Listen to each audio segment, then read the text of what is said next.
Ini pintunya aku mau bedain nanti. Nah, pintunya ini kalau kita lihat di bagian edit type, di bawah sini tuh ada biayanya. Nah, misalnya ini pintunya aku mau edit type, terus aku mau duplikasi dengan tipe yang sama. Terus ini aku mau kasih biayanya misalnya ini 1,5 juta misalnya. Terus ini dengan ukuran yang sama, mungkin bahannya dia bedain.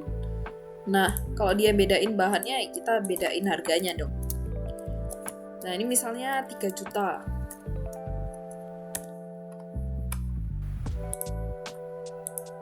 Nah, yang ini misalnya harganya 5 juta.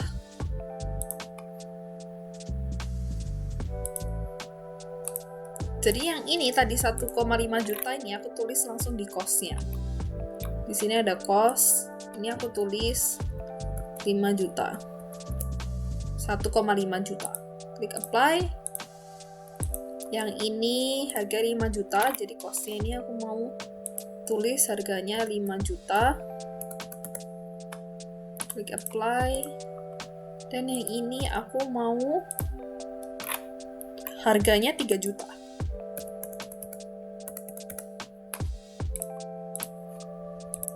Nah, terus aku ini mau buat door lainnya juga. Yang harga 5 juta misalnya di sini.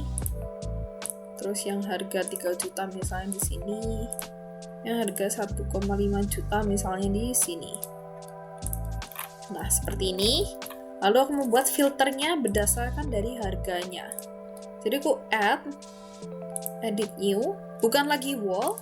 Kali ini aku mau kasih namanya door cost.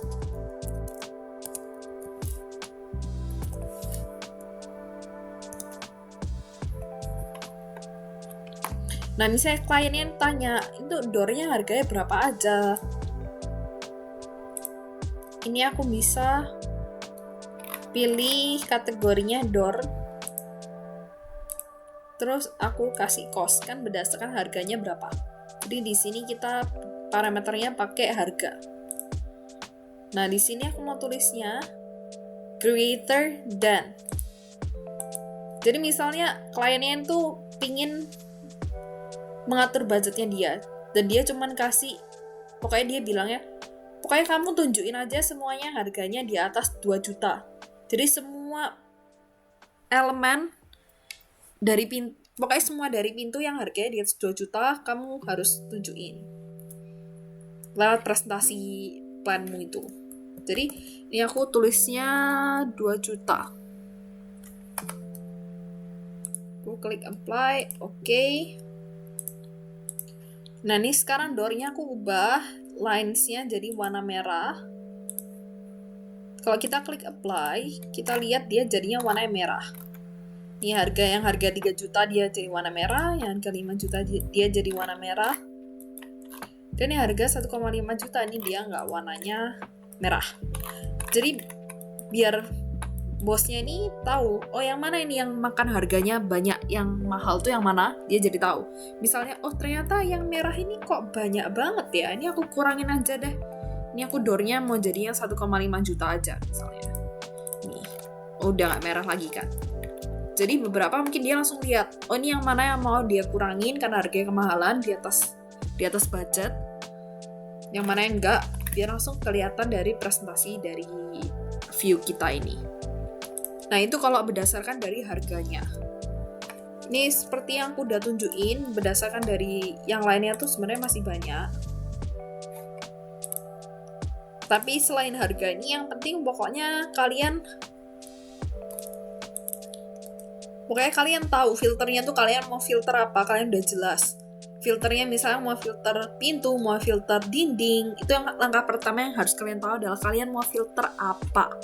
Nah, kalau kalian nggak tahu dia tuh elemennya masuk ke apa, contohnya misalnya aku ada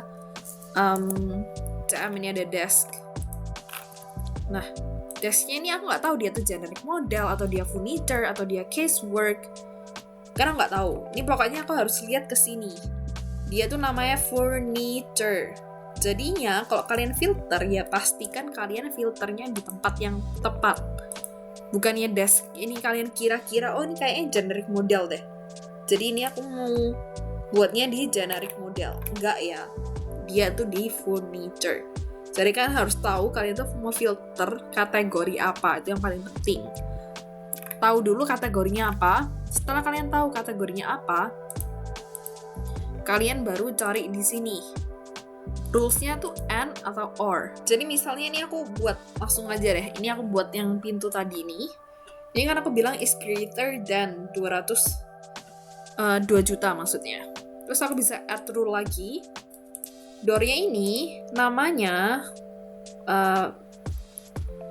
family name, bukan family name, type name-nya ini harus contains 5 juta. Klik apply.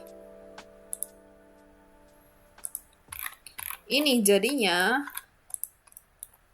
di sini dia jadinya hitam. Ini kalau kalian lihat nih hitam. Jadi yang 3 juta ini dia jadi menghitam. Yang merah cuman yang 5 juta. Itu karena tadi rules-nya N. Dia itu dua-dua rules-nya ini harus tercapai baru dia terfilter. Nah ini misalnya OR, yaitu salah satu filter, pokoknya terpenuhi aja, dia udah bisa terfilter. Jadi kan ini salah satu filternya kan aku bilangnya ini harganya harus lebih dari 2 juta atau sama dengan 2 juta. Di filter bawahnya ini aku tulis pokoknya harus ada tulisannya 1 juta. Jadinya kalau misalnya aku klik OK, aku klik apply. Nah ini jadinya hitam, dia nggak merah. Karena dia nggak masuk ke dari dua-dua rules-nya itu. Dia harganya nggak lebih dari 2 juta. Dia juga nggak ada tulisannya 1 juta di sini. Dia tulisannya 1,5 juta, bukan 1 juta. Maka dari itu dia nggak masuk ke dalam perintah tadi. Dia nggak masuk ke rules-nya. Sedangkan ini dia masuk ke perintah yang lebih dari 2 juta. Meskipun perintah satunya dia nggak terpenuhi, tapi setidaknya satu perintah aja udah terpenuhi. Nah, lanjut lagi.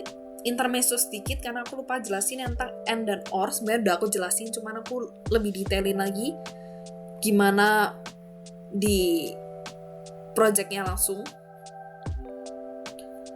Nah, lanjut lagi adalah kita udah tahu kan. Jadi berikutnya kita udah tahu kategorinya. Yang kita harus tahu adalah yang ini tadi, and on or. Terus kita harus tahu kita tuh maunya filter apa sih. Kita mau filter biayanya, atau kita mau filter finish-nya, atau kita mau filter family name-nya, keynote-nya, level-nya, thickness-nya. Kita harus mikir, kita tuh maunya filter apanya, apa yang membedakan satu elemen dengan elemen lainnya. Sofa A, sofa B. Yang bedain apa? Oh ternyata sama-sama sofa, family name-nya, tapi type name-nya 1A, 1B. Jadi kalau kita ke edit type, ini contohnya satu elemen pintu aku, terus aku ke edit type ya. Di bawah sini tuh sebenarnya ada materials. Ini materials and finishes. Ini kan bisa ubah-ubah, dimana kalian bisa bedain satu pintu A dengan pintu B. Kalian bisa bedain dari materialnya yang kalian nanti bisa filter. Atau dari thickness-nya. Pintu A dengan pintu B ternyata beda. Thickness-nya itu kalian bisa filter. Thickness, height, width. Terus identity data. Ini di sini, di identity ini kalian bisa ubah. Misalnya pintu A itu yang buat misalnya pabrik A. Pintu B yang buat itu pabrik B. Jadi misalnya pintu A, terus ini pintu B. Itu yang buat pabrik B.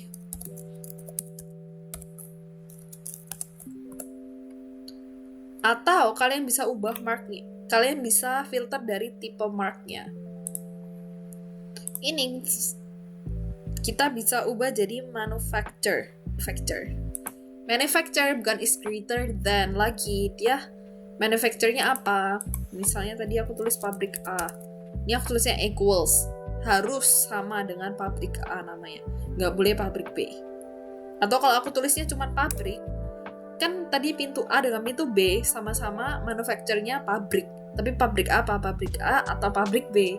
Jadi aku nggak boleh tulisnya pabrik contains, nggak boleh aku tulis contains pabrik, nggak jelas kan. Dua-duanya juga namanya sama-sama ada pabriknya, tapi pabrik A atau pabrik B.